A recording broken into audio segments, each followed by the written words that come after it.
Azalaki Mokambi, préfet l'Institut technique médical qui bâtit ce Kinshasa. Donc, Kaka, Yaboboloa. Pour nous, Azalaki enseignant, en commis préfet des études, et puis en continuant à faire sa cours. Mes condoléances à Ndeko Nabiso, Pakaloï. Bonjour Pakaloï. Bonjour. Bonjour. Mes condoléances. Merci. Namon nous a vraiment émotionné Pakaloï. C'est bon. Biso aza papa na biso. Donc ce qui te comme professionnel c'est Oyazalaki. Il était tellement exigeant na biso yango to comme boy. Donc on a si c'est géré et puis les autres commis autocomi bien que notre commis penza musika pena mingi te mais donc ce que nous sommes c'est tous ba produit naé. Donc je parle de moi, de Saïsaï et de V12. Bajignola n'est pas aussi en reste et Batou Belé ou Boyebi. Donc Père Sonam, Nzambe mtape ça qui bisoye et Nzambe moto a ce peli kozoaye. Pakaloï garde de quel souvenir il y a papa à Bimissi dans le théâtre? Beaucoup. Il n'était pas seulement un président, mais c'était un grand frère, un papa dans le théâtre. Mais sur le plan sociétaire, c'est mon mentor quoi. Donc non éviter on a sens. Pakaloï n'a vu que Bazola partout dans le monde en direct parce que Mikolo a presque décès mingi et surtout dans la maman Chakombalo Kadiombo. Est-ce que aujourd'hui Kadiombo marque quelque chose dans le théâtre, dans Bissopé et à la République démocratique du Congo? Parce que Bissopé Zali déjà que grâce naé donc je me demande dans le basson donc moi je ne vais pas entrer dans la polémique, tous les détails. On est venu déposer le corps et c'est comme matin que vous allez en résidence naé. Donc la suite vous sera communiquée pour la suite. Donc Bouti Kabiso vraiment tolérant papa Nabiso parce que il n'y a pas référence fondement Nabiso quoi. Il n'aime pas donc on a voulu battre pour Moutuni à Koufaki Moutou donc ce bandit autant que là Makambo on a tué ce que des membres pour rien. Merci beaucoup Pakalo. Merci.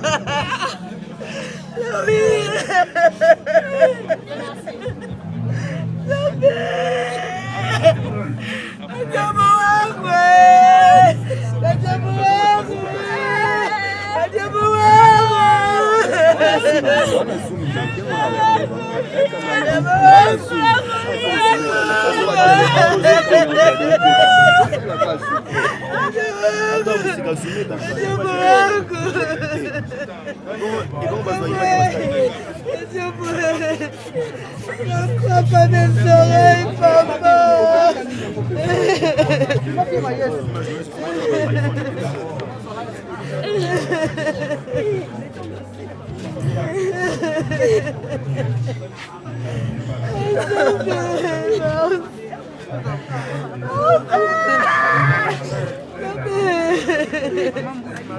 Non, je ne saurais pas parler, je vous en prie, excusez-moi. Vraiment, franchement, excusez-moi.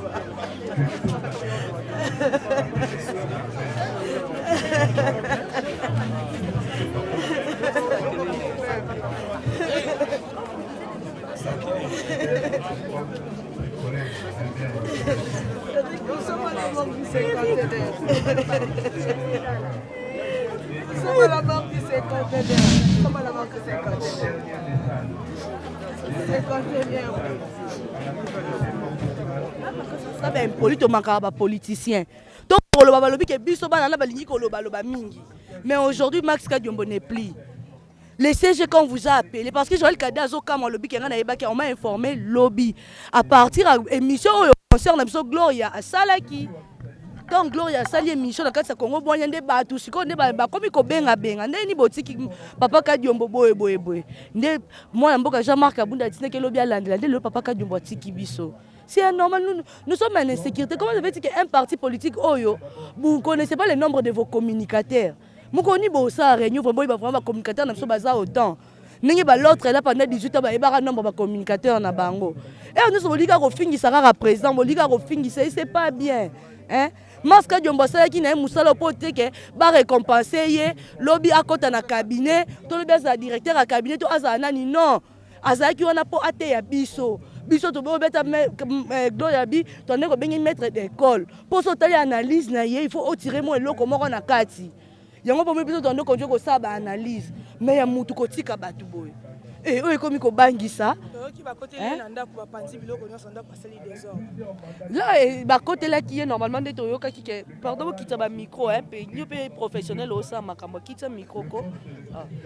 Toyoka qui ba côté là qui est Nandaku 2 fois. Première fois ba côté ba jué bilo, deuxième fois ba côté qui ba beti ko beto ba beta kende. Et ça vraiment nanzoto ba papa pe ba age poussani na choc wana. Comment on a vraiment des papa Mars a komaki. Ils ont ça la passe mingi. Botika ko condamner famille baloba qui te pour la nini. Et ça peut mon mon choc mon robot. Non, il fallait pas dénoncer. Mais on va dénoncer comment? Politique et le quoi li palangu batin. O dénoncer nini. O yakamba mo ba kotle ngala ndaku boyeboy. Non. Aza intellectuel et bindenge ba avocat na ba zala ki wana. Ba bindenge ba nge ba ndako sala ba nge ba porter ba plainte. Pas comme ce zali. Ako yaka temba mo changa loko mo mutu mo ka boy ba koteli abandi ba jo filmer ndaku na ba yaki ba kotela ki nga boy na mo c'est un intellectuel. Aza bibliothèque ayeba ki ba enquête ne bande ko mener ba enquête ba kanga bato ba kotela ki ne pe nzamba yeko sala ba nzamba lobika ta ki ko pema. Na remener ba enquête ba suspecta ki ba dani. Mais normalement on ne connaît pas, il faut qu'on demande à ses avocats. Ba o bazala ki bande ko mener ba enquête wana. On a suspecté personne. Mais qu'est-ce qui s'est passé au juste? Par rapport à la spéculation qui était non par une dernière émission à Salaki suite il y a allégation négative par rapport à Nani Moïse Katumbi. Confrère, tout ce qui a regroupé ça Katumbi gaz hein, tout ce qui a regroupé ça gaz hein. Quand Aloba qui m'a rempli na Katumbi c'est quoi? Nous tous nous faisons des analyses non? Quand il y a non, biso to sala ba analyse. Ton Nathalie na moni que non, actualité est boy. Papa Max Kabdiongo tant qu'il est bibliothèque à Salini, tant qu'il est aussi du Katanga, pour ça Katangé. Ayebi histoire à Katanga. A expliquer biso que non comme ça. Papa Katumbi a oteka bambisi. Soit le bibo des infractions. Azaka commerçant. Oh, ACP la teni, est-ce que nous on place Katumbi a lobby qui a CPLité? Pour tout ça faut pas critiquer. Zande baba soba, ba mandia o, ba journaliste à prostitution billet vert. O baza pembe ba CP la ki bondumba ba billet vert. Ba ngonde mutu ba faire chier Katumbi. Ce Katumbi a CP la été. Mais alinga bin ba ministre na gouvernement. Ba ministre ne ba o sala poani. Cheriba o kenda za ya wapi ensemble. Christopher Lutundu la za ya ensemble. Oh. Non, on a qui n'a financé Kadiombo va financer le côté. Kadiombo a juste un franc moutouté. Kadiombo a pris un rond moutou Kadiombo a zoakate. Kadiombo a matriculé dans le ministère. Selon yo. Oui, selon la lobby, a matriculé. A des déplacements. Kadiombo a ça n'est pas éveiller peuple. On va bien éveiller patriotique pour aller sa histoire à Congo. Pour ça, il y a une histoire à Congo. Mais tu vois, il y a personne qui a financé. Et ça, comme on a le papa, c'est normal. C'est bien qu'il y a une enquête. Le roi enquête, et continue. Oh, il y a la famille, non? Il y a ses enfants, Rolande l'enquête, il y a des bon,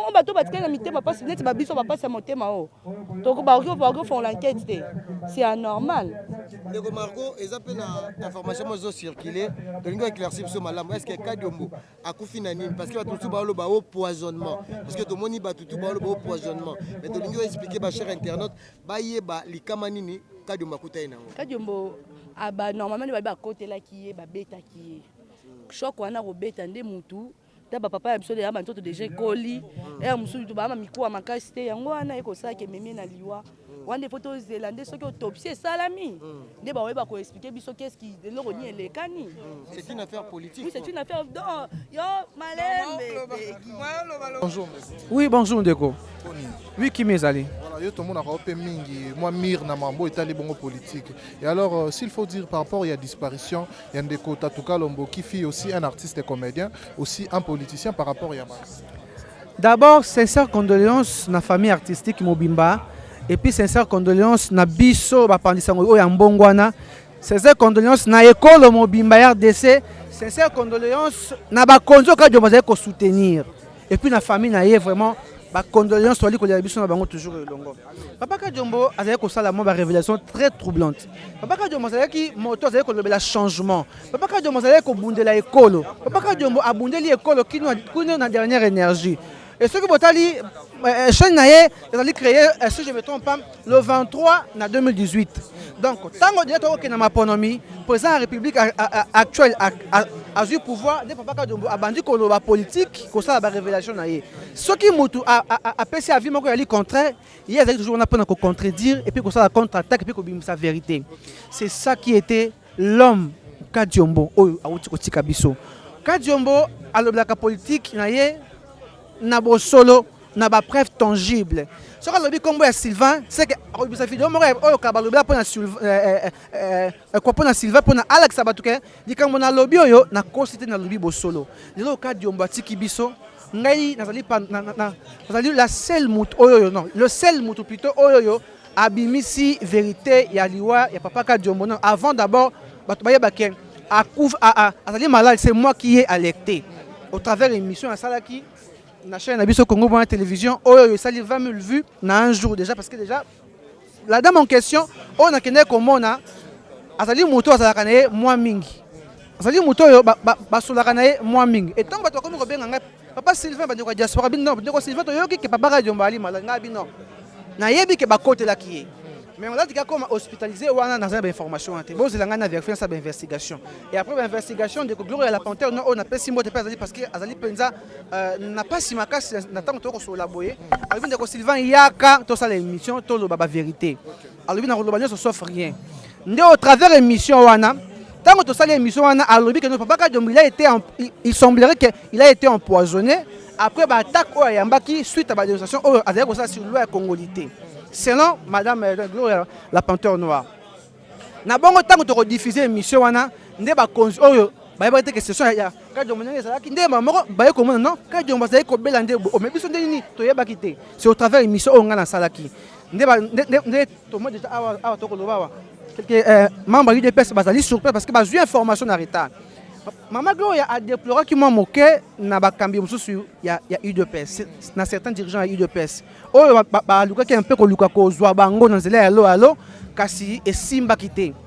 Tant que le bord déjà est commis trop tard parce que papa Kadiombo Koufi et qui va encore défendre le pouvoir actuel parce que papa Kadiombo défendre le pouvoir actuel. D'ailleurs que ça la révélation ceux qui m'ont fait l'attaque contre Fati ya ko ya na révélation tout le monde na preuve na que non les cambo ezali boye tata ezali boye. Les Kambos ont dit que c'était la boue. Na pesa ka manda kisamoke na tuki motote. Tango balobi Kadiombo asakoti ndako ya malili. Problème ezate. Bo choquer biso. Na ba propagande na bino, ba politicien bo luka biso te. Po soki to lobi ba vérité, eza moment bo ko luka biso bobo mabiso. Bolinga kaka to kumisa kabino, to sanjola kabino bokomi banzambe te. Boza banzambe te. Boza banzambe te to za na choc ya makasi. Tozana choki ya makasi. Botika mwasi wana veve atikali bon. Bokoyana ba masungi na bino ya baloso na ba will ya hypocrisie na lobi ko banda lelo botika biso tovana. Botika biso tovana. Yo yesiko yo toyeba kamini Kadiombo Koufi na cause c'est quoi la cause? Ngana yeba ki Kadiombo Zobel. Lelo na yoki na tongo voice ya mwasi na ye. Esalinga pais. Mwasi alobini. Moi, ça le bique bakote la Kadiombo babeta Kadiombo. Il a été attaqué. Asala qui paraît émission neto yoki émission. Moko asala qui attaqué homme politique moko. Na sima émission wana ndenge basali nini babomi. Na kotanga te po bakotinda pe baluka ngai. Ngai nde naza boye. Papa état de droit liwa landi état de droit. À quel cimetière était de droit? Botika ba bêtise. À quel loi? À côté Malili. À qualité. Na lobby, tango à côté moque. Est-ce que t'as des doigts et c'est ici? Botika ba bêtise. Tokotanga ba kombo na bangote. Naza pe na tina ya kombo mutute. Eloko nga na lobby kaka. Toza na pas. Soki shisa solo ezali. Tolandela likambo tina suka. Po kadi omba koki kokendo felete. Kadi omba bandite théâtre le loté. Nani kadi omba salele propagande te. Nani kadi omba asali makamuna yete. Et comme il est le kadi omba lo baba vérité, kadi omba kotanda kwa malili. Pasi. Donc Hollande soki ba avocat ba koleka presse zao. Boluka ba avocat toyeba. Mais eza pasi. Propagande na bino bo misalela kana bana na bino.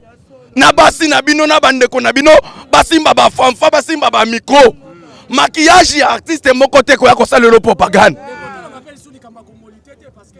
Na lobi mama papa Congolité nde zo bomisa bato. Toloba te. Na koloba makambo wana te. Oyo nga na zoloba ngai oyo famille ezanga griffe. Tozana ndeko na poto te, tozana ndeko na politique te. Potangu na koloba okoyoko makale za polel. Na zoloba likambu ya passion esui ngai. Yoza des pères et des mères congolais. Naza des pères et des mères. Je suis Kassaya à 100%. Oyoki ya tata na maman. Naza mwana mboka mutu nyonso ayebi soko lingi na yebisa yo na collection carte électeur ba collection na place na botam. Oyoki kadi omono mona ki azalaki étranger. Na yebite bomitunana. Lelo na Congo na yebite soki liberté ya koloba ezalaka.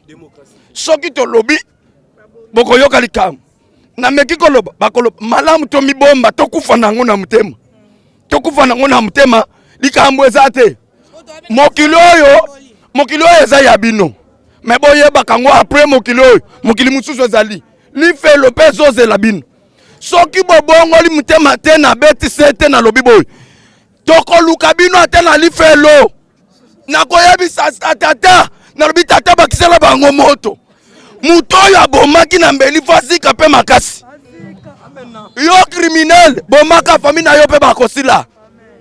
Okota ki likolo MC ya $50,000 to 10,000 to 5,000 obomi mulimo ya mutu. OK, likambo ezate. Okotika la kolala kimia te chibwa chenu kumesu. Bokolala kimia te. Nga petit évêque na lobby. Kadi ombo 50 yen. Kadi ombo aza congolais. De paix et de main. Batu nyonso esika bosali boyoka ngai. Ezala na bandundu. Bangwasha bandundu. Babomi muninga na bino congolais de paix et de main. Bande ko ya Kasai. Na yebisa yo lelo balala kimia te. Lobake kadi ombo mutolo kundama na mabele ya Congo te. Soki kadi ombo mutolo na ye kundama na mabele ya Congo. Ha. Bokola la kimia te. Petit évêque. Toloba ke guerre et jonction entre Katanga na Kasai. Na yebi makambo wana te. Te tozana makambo wana te. Guerre à Kasai na nini sila déjà. Tozana nini biso nyonso toza bomoko. Congo nyonso eza Congo moko. Mama